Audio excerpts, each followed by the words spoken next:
Well, China is now under fire for initially suppressing information on the coronavirus. That point tragically underscored by the death of Dr. Li, the Chinese doctor who sounded the early alarm about the virus in December, only to be threatened by the police, who forced him to sign a statement recanting his warning. With at least a dozen cases here in our country, how should the president deal with China on this? John Hanna joins us, a former national security advisor and senior counselor at the Foundation for Defense of Democracy. So, John, the president came out of the White House, said that he had a great call with President Xi, who reportedly told him that Beijing will get a handle on this. But right now, that seems to be a bit of an uphill battle. Yeah, I agree, Eric. I thought the president probably hit the wrong note. Now's not the time for us to be publicly praising President Xi for doing a great job when, in fact, we've actually now got hundreds of millions of Chinese on social media telling the rest of the world how badly the Chinese Communist Party has, in fact, botched the response here in a way that greatly exacerbated the threat this virus now poses to the Chinese people first and foremost, but now increasingly to the rest of the world as well. Do you think if the communist government, if they had not, targeted Dr. Li at the end of December, if they had actually listened and swung into action and tried not to sweep this under the rug, apparently, that they could have stopped this spread?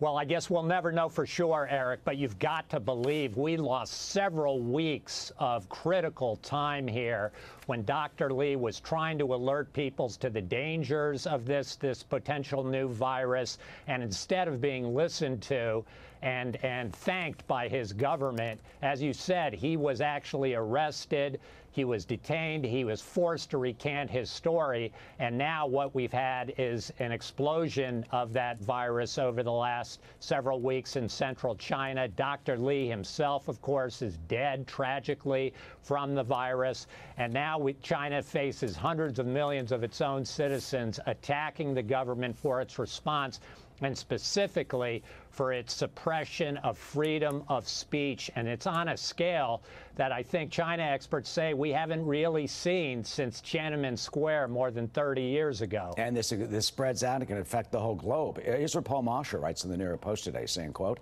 "China's leaders know they have a national emergency on their hands, but for political reasons are still trying to control the narrative by downplaying the seriousness of the epidemic.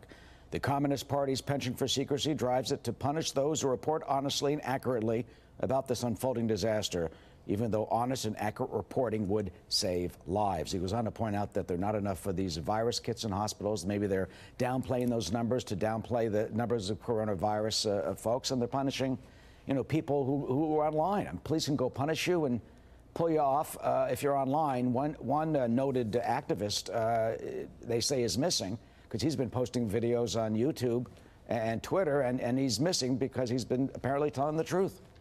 Yeah, no, this crisis is laying bare in the most brazen way, Eric, for the Chinese people, just to the extent to which the Chinese Communist Party is willing to go to sacrifice the well-being of its own citizens to preserve and protect its own power and interest. Chinese people are absolutely furious at this situation, and what was and still is a very serious public health crisis has quickly and rapidly been transitioning into a major political threat to the Chinese Communist Party generally, and to President Xi himself specifically, because let's face it, over the last several years, this is now a country largely of one-man rule. President Xi has such an ironclad grip over that regime that he can't avoid, though he's trying very hard to avoid blame, he can't avoid being held responsible for the poor response that the Chinese authorities have had here. And that has affected us and billions of people around the globe. Absolutely. John Hanna, Foundation for Defense of Democracy. John, always good to see you. Thank you. Thank you.